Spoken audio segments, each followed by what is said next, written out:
Estás buscando cambiar de chamba. Estás buscando darle un giro a tu carrera. No sabes por dónde empezar. No sabes si tu CV realmente es de esos CV de alto impacto. No sabes cómo enfrentar una entrevista de trabajo. No te preocupes. Hoy vamos a hablar acerca de todos esos secretos de empleabilidad que no conocemos, que nos da miedo preguntar con una persona que se lo sabe todos. Esto es Vida en Balance. Quédate porque hoy hablamos acerca del empleo. Cómo ser más atractivos desde nuestro CV y tener unas entrevistas en las que podamos brillar.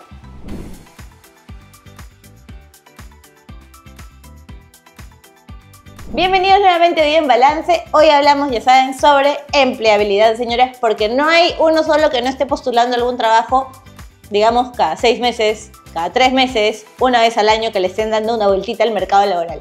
Así que hoy, para hablar de este tema, nos acompaña Paloma Walker, que es psicóloga, que es especialista en todos estos temas. Paloma, bienvenida. ¿Cómo te encontramos en redes sociales?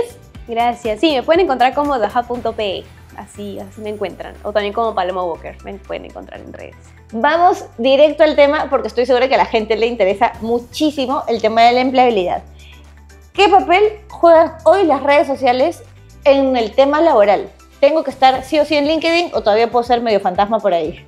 Sí, has tocado un tema muy importante porque hoy en día LinkedIn es algo que definitivamente tenemos que tener para poder ir construyendo nuestra marca profesional, ¿no? Porque utilizamos LinkedIn para diferentes frentes, ¿no?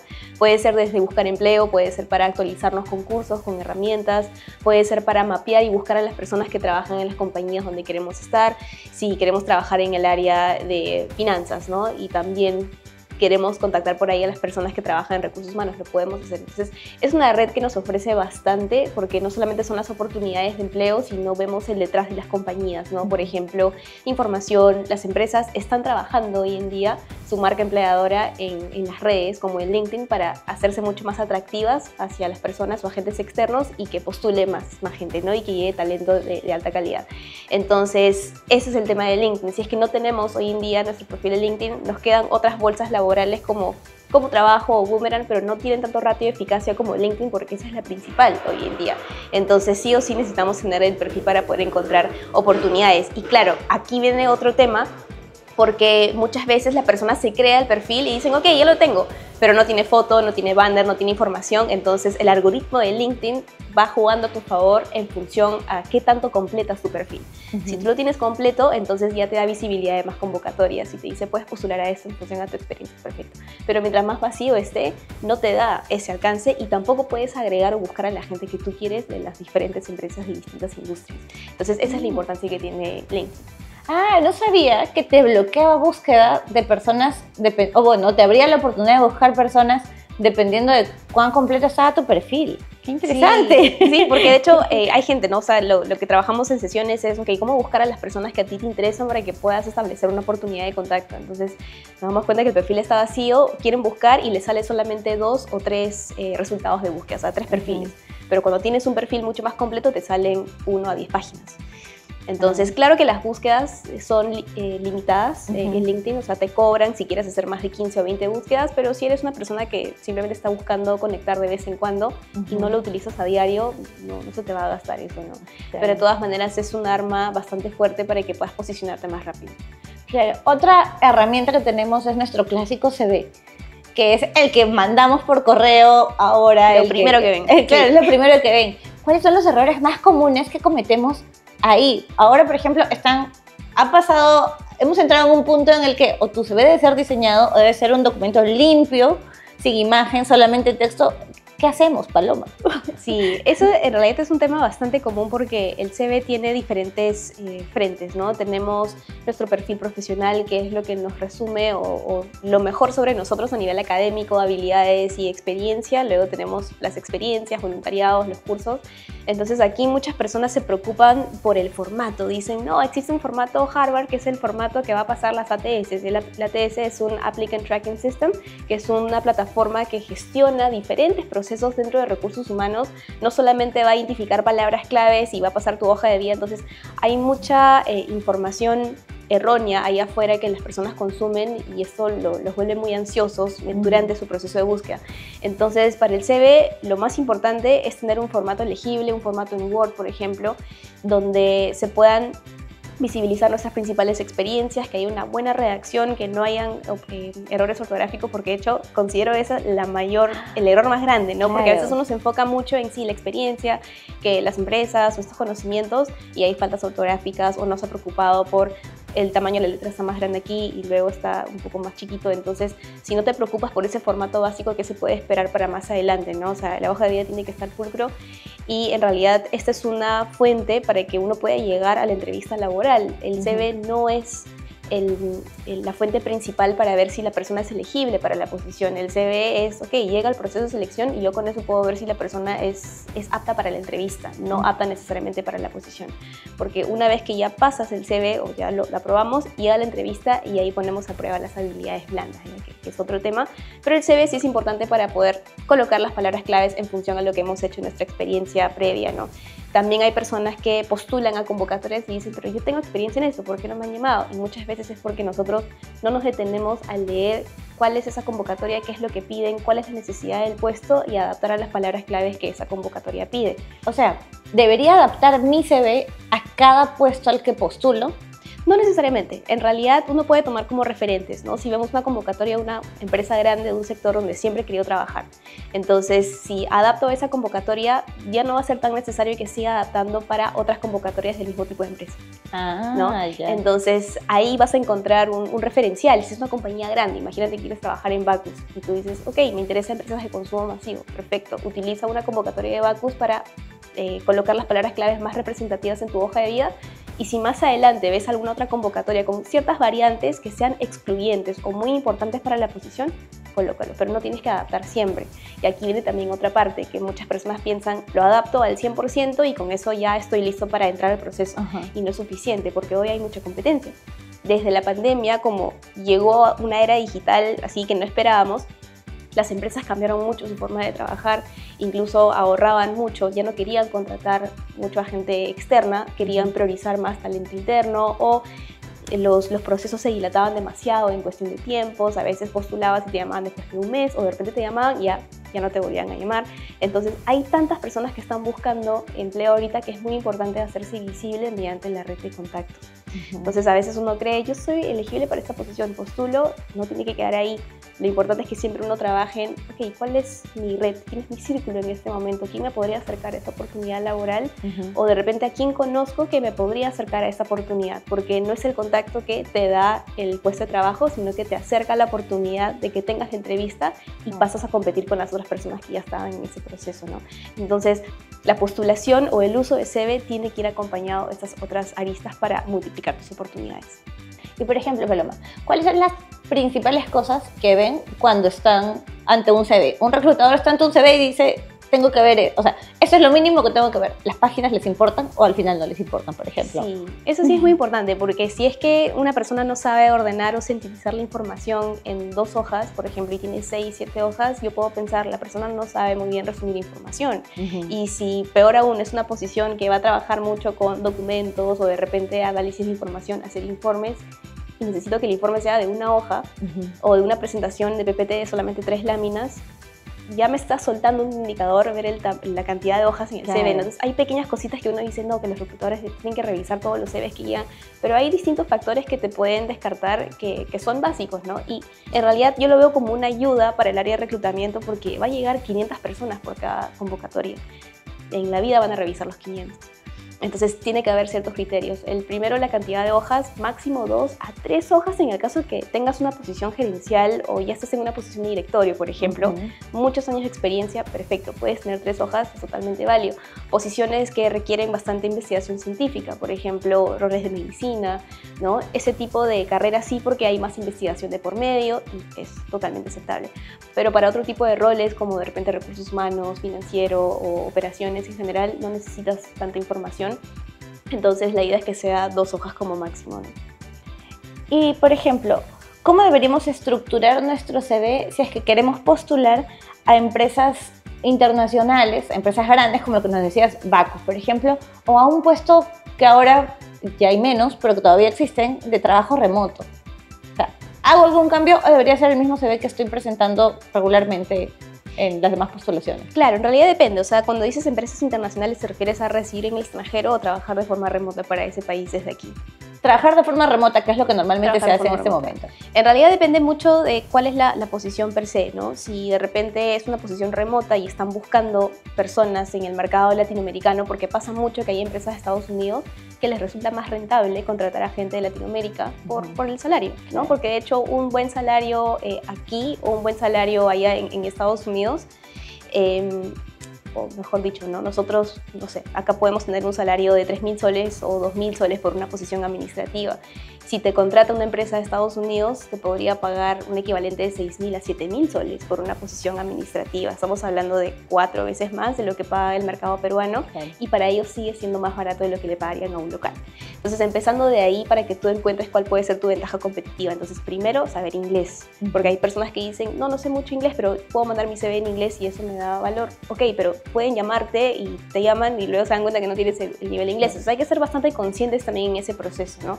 ¿Cuál es mi oferta de valor o cuál es mi factor diferencial? Entonces, el CV, la estructura es bastante similar en realidad.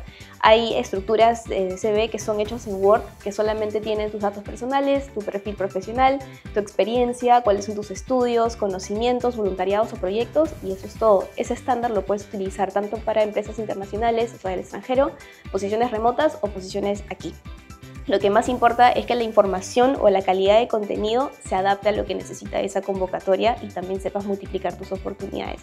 Si postulas a una posición del extranjero, por ejemplo, algo que hizo mi amiga hace mucho tiempo, ella había estado en Inglaterra un tiempo, tuvo un teléfono, un celular allá, y ella regresó a Perú, pero quiso seguir buscando oportunidades allá mientras que estaba acá.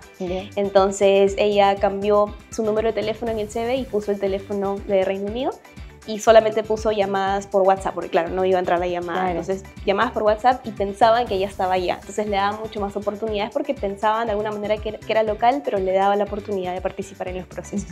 Entonces, hay algunos hacks que también tenemos que hacer porque hay mucha competencia. Va a haber gente que postula de Perú, pero también va a haber gente que postula en Inglaterra también, en el caso que ese sea el país donde quieras trabajar, así sea de forma remota. Entonces, la estructura es la misma, pero es como uno multiplica sus oportunidades, y esa es la forma. ¡Qué excelente! Y por ejemplo, hablando de multiplicar sus oportunidades, hay una cosa que a veces nos piden en los procesos de selección, pero que es, para mí personalmente, es todo un drama tener que hacerlo, que es las cartas de motivación. La mando siempre, no la mando siempre, solo cuando me la piden. ¿Y cómo armo eso? O sea, porque mucha gente puede decir, ¿cuál es tu motivación para trabajar en X, Y, Z lugar? Y tú dices, que me van a pagar más, o que quiero que me paguen más, pero no es que voy a poner eso en mi carta de presentación o en mi carta de motivación, por ejemplo. Sí, en verdad la carta de motivación no es requerida para todos los procesos, ojo. Aquí en Perú la mayoría de puestos laborales no te va a pedir una carta de presentación. Carta de presentación o motivación te suelen pedir si vas a hacer una maestría en el extranjero, por ejemplo, o vas a postular a una posición en el extranjero. Entonces, si ese es el caso, la carta de motivación debe ir enfocado a cuáles son esos valores que practica esa cultura corporativa de esa compañía, de los cuales yo me alineo, de los cuales mi personalidad o carácter, temperamento van ajustados a lo que esa empresa hace. Si la empresa, por ejemplo, hace bastantes proyectos de sostenibilidad, ¿no? De repente son partidarios de promover el desarrollo del medio ambiente, entonces a ti te gustan ese tipo de proyectos o sientes que va de la mano contigo, entonces tú podrías colocar eso en tu carta de motivación, quizás alguna razón por la cual te interesa esa compañía y cómo eso va alineado con tus principios como persona. Entonces, ¿cómo uno llega a esto? Con la investigación de la compañía. A veces uno dice, sí, yo sé que esta empresa se dedica a A y B, ya, pero ¿qué me motiva? Quiero ser parte de una empresa grande. Sí, pero de esa manera no les permites ver a ellos cuál va a ser la historia de ustedes cuando tú entres a la compañía y de la empresa, ¿no? Porque a veces la persona se enfoca en cuál es mi historia para poder entrar a esta compañía y que ellos lo vean vendedor para poder tomarlo, pero en realidad es cuál es la historia de los dos, cómo sería la historia de los dos. Es decir, que vamos a construir juntos. Exactamente, cuál va a ser la historia que vamos a construir juntos, y muchas veces nos enfocamos en solamente yo y nos centramos mucho en el yo y no pensamos en cómo estoy supliendo la necesidad que tiene esa empresa. Entonces es investigar qué tiene la compañía, qué noticias hay, cuáles son sus proyectos, avances y de qué manera eso te motiva a ser parte de esa compañía. Entonces eso es lo que habría que incluir en la carta de motivación, y por supuesto también un empalme con la parte técnica, cómo tú podrías generar valor para esa parte técnica, porque va a haber mucha gente, si pide inglés y Excel, pues mucha gente que va a tener esas competencias. Entonces, ¿qué te hace diferente a ti? Por ejemplo, ¿qué has hecho con esas habilidades antes? ¿Cómo has utilizado el inglés? ¿Cómo has utilizado herramientas de análisis, por ejemplo? Y esto vincularlo a habilidades blandas. tú te caracterizas por apagar incendios, ¿no? O de repente te caracterizas por construir puentes, o de repente ser esa persona que tiene energía positiva y que contagia a otras personas, ¿no? Y conecta eso con el sentido del humor y hace un ambiente mucho más armonioso. Y con eso me refiero a las habilidades blandas. Entonces, uno tiene que conectar las historias, obviamente partiendo de las habilidades técnicas primero y luego con las habilidades blandas para ver si yo puedo trascender en esa posición. Entonces, Paloma, suponemos que ya presenté mi CV, ya pasé el filtro, ya me dijeron, ok, ven a entrevista. Estoy ahí y me dicen, háblame de ti. ¿Qué hago? Porque esa pregunta es un problemón para todo el mundo. Sí, esta pregunta yo lo veo como la puerta para poder romper el hielo con la persona que nos está entrevistando, porque suele ser una de las primeras preguntas. Entonces, muchas veces nos vamos por un speech o repetimos lo mismo que está en el resumen de nuestro CV y decimos tal cual, y a veces se nota cuando las personas están leyendo la pantalla porque tienen ahí un monitor que los está ayudando. Entonces, no se ve natural, y esa es la oportunidad para que uno sea auténtico, para que muestre su versión más genuina. Entonces, lo que yo recomiendo, en el caso que sea muy difícil hablar de temas personales, primero es preguntarle al entrevistador. Sí, claro, ¿no? Muestra alguna señal de carisma también. Te cuento un poco, pero ¿quisieras que lo enfoque más por la parte personal o deseas que lo enfoque más por el lado laboral? Ah, no, cuéntame sobre ti, porque ya veo tu experiencia. Cuéntame sobre ti. Ya, entonces le hablo de la parte personal. Pero si quieres que haya un gancho para que puedas llegar a la parte personal mucho más suave, o sea, que haya una transición más suave, puedes empezar con aprendizajes del mundo laboral. Por ejemplo, has tenido una última experiencia cuyo sector se alinea bastante a esa nueva oportunidad. Comenta qué aprendiste en esa posición que puede ser de bastante valor. No vas a comentar tus funciones ni tus resultados, simplemente el aprendizaje. ¿Qué te llevas en la mochila para una siguiente eventualidad o alguna oportunidad? Y luego conecta con tus temas personales. Puedes decir, ahora te voy a contar un poco sobre el lado personal. Yo me gusta nadar, me gusta hacer arte, me gusta pintar. Lo que quieras comentar, puedes también comentar sobre tu dinámica familiar, o esto puede ser opcional, solamente regístrate por la parte individual, y cierras con por qué te gustaría ser parte de esa compañía o cómo esos principios o valores o atributos personales conectan con esa cultura que tiene la empresa. Y cuando te preguntan por tus debilidades, por ejemplo, porque a nadie le gusta admitir que en algo no es bueno. Entonces, sí, claro. ¿Cómo las aterrizo para que mis debilidades parezcan fortalezas también? Sí, claro, es que a veces la gente en general no quiere admitir cuando hay algo que tienen que mejorar, pero eso también es un tema del ego, ¿no? Que hay que trabajar, porque la persona que es madura emocionalmente reconoce que tiene algo por mejorar y reconoce también que tiene que implementar un plan de acción. Entonces acá la empresa no quiere ver, quiero encontrar su punto débil para ver dónde lo descarto. Acá es, quiero ver qué me dice para ver cómo lo está trabajando. O sea, primero, cómo lo reconoce, luego cómo lo trabaja y cómo esto podría trascender, ¿no? Y cómo lo podría ayudar en el futuro. Perfecto. Entonces, con eso yo conozco cuál es el nivel de madurez emocional que tiene el candidato. Entonces, primero, cuando te preguntan oportunidades de mejora, pensar en algún feedback que alguna vez un jefe te ha dado. Estoy segura que alguna vez un jefe te ha dado un feedback y te ha dicho cómo lo puedes mejorar. Perfecto. Entonces, lo tengo bajo la manga. Ahora, si esa oportunidad de mejora o esa debilidad no repercute directamente o no impacta negativamente en las funciones de este puesto, menciona. Si sientes que es algo que puede impactar, no lo menciones y argumenta sobre otra. Pero si hay oportunidades de mejora o debilidades que deberíamos de evitar. Hay gente que es muy cliché, ¿no? Y se va por el lado seguro. Dice, no, voy a maquillarlo con el perfeccionismo, que no sé decir que no, que los límites. Y eso en realidad es algo que vemos mucho en redes y ya está muy saturado, muy utilizado, y las empresas dicen, esta persona algo me está escondiendo, no quiere ser su versión real. Entonces acá lo que quieren es que seas lo más real posible, ¿no? Si por ejemplo te cuesta todavía o estás trabajando en delegar tareas, que puede ser una oportunidad de mejora bastante común para personas que recién están empezando a liderar. Perfecto, comenta cómo esto te ha pasado en alguna experiencia previa y cómo lo estás trabajando. ¿Cuál es tu paso a paso para poder delegar o para soltar de a pocos y sentir menos miedo cuando veas a otras personas de tu equipo tomando ciertas funciones? Entonces, esa sería mi recomendación para las oportunidades de mejora en las entrevistas, ¿no? Porque quieren conocerte de verdad. Y para ir cerrando, cuando tenemos que hablar de dinero, ¿en qué momento hablamos de pretensiones salariales y en qué momento negociamos, por ejemplo?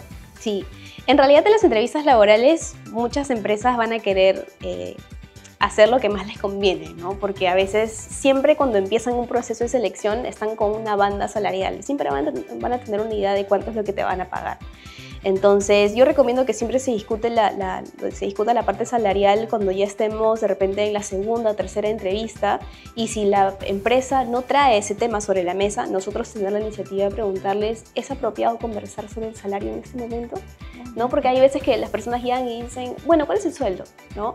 ¿O cuánto van a pagar? Entonces, si ya vienes con esa actitud, van a ver, uy, esta persona puede ser algo conflictiva, ¿no? Quizás su único motivador va a ser el dinero y no otras cosas, ¿no? Entonces yo sé que el dinero es importante, es súper importante, pero también hay otras cosas que acompañan el dinero, ¿no? Por ejemplo, un buen líder, quien no quisiera tener un buen líder, un buen equipo, que tengas crecimiento, que te enseñen muchas cosas. Entonces hay otras cosas que viene acompañado de eso. Entonces con esa pregunta podrías entrar el tema del salario.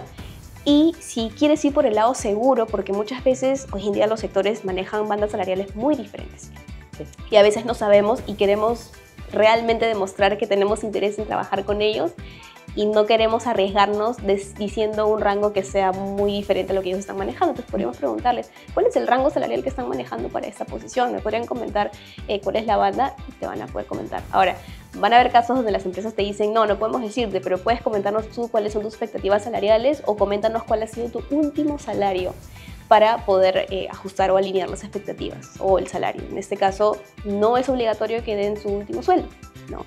Entonces, en este caso le podrías comentar, mira, en función a lo que yo he ganado en mi última experiencia, estas son mis expectativas salariales, o estas vendrían hasta mis pretensiones salariales, y siempre mencionar un rango. Que ese mínimo que menciones sea lo que estés dispuesto a poder aceptar. Porque hay gente que dice, uy, sí, yo le dije de 3.000 a 4.000 y bueno, me van a dar 3.000. Sí, pero tú dijiste de 3.000 a 4.000, entonces sí, tienes que aceptarlo, ¿no? Por eso siempre, si no estás tan de acuerdo, súbele un poco, pero siempre maneja un rango. Entonces, esa sería la recomendación, y nunca manejar un monto fijo, ¿no? Porque muchas veces uno da un monto fijo, por ejemplo, 3.000 soles, y le pagan 2.800 y tenían capacidad para pagarles 3.500 o 4.000 soles. Entonces siempre maneja un rango, pero para esto es muy importante investigar con colegas cuánto puede estar pagando esta posición, ese sector, con familiares, porque mientras más precisa sea la información, menos engañado vas a salir del proceso, claro, ¿no? Porque a veces tú dices, sí, la oportunidad es súper buena, pero me he dado cuenta que creo que van a pagar 1.000 soles menos de lo que realmente pueden pagar. Entonces hay que investigar bien también.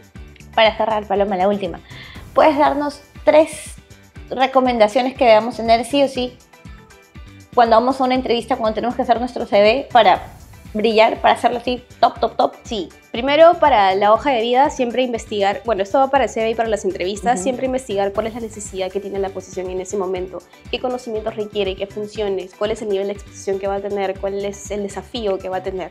Y cuando uno entiende esas necesidades, ya puede adaptar sus respuestas, su comunicación, su speech en las entrevistas laborales, y por supuesto a nivel escrito con su CV antes de mandarlo a una convocatoria. Eso sí es clave. Número 2, para entrevistas laborales, el storytelling, porque muchas veces también hay personas que no saben cómo comunicar o contar historias.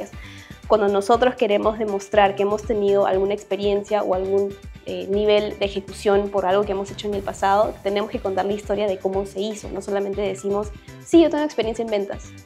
Ya, pero cuéntame un poco, ¿no? ¿Qué hiciste? ¿Cuál fue el canal? ¿Cuál fue el producto? ¿Unidad de negocio? ¿Con quién trabajaste? ¿A quién vendiste? Etcétera. Claro. Hay muchas cosas que vienen acompañado, y uno tiene que utilizar la técnica de storytelling, que puede ser la metodología STAR, que es situación, tarea, acción, resultado. Eso sí es básico para contar historias. Y finalmente cerraría con ser auténtico y genuino, porque con la autenticidad uno puede demostrar carisma. Y la carisma es la mezcla entre el ser cálido y también ser competente. Entonces, eso sería lo más importante para tener una marca profesional mucho más sólida.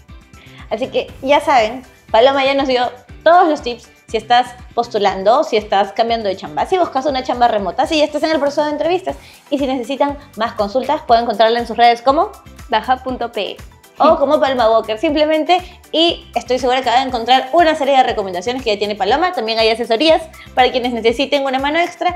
Y esto fue El Balance. Recuerden seguirnos en nuestras redes sociales. Estamos en Instagram, estamos en Spotify y obviamente estamos en YouTube. Y recuerden compartir este video con quien más lo necesite y dejar sus comentarios, porque nos importa saber qué piensan de estos temas.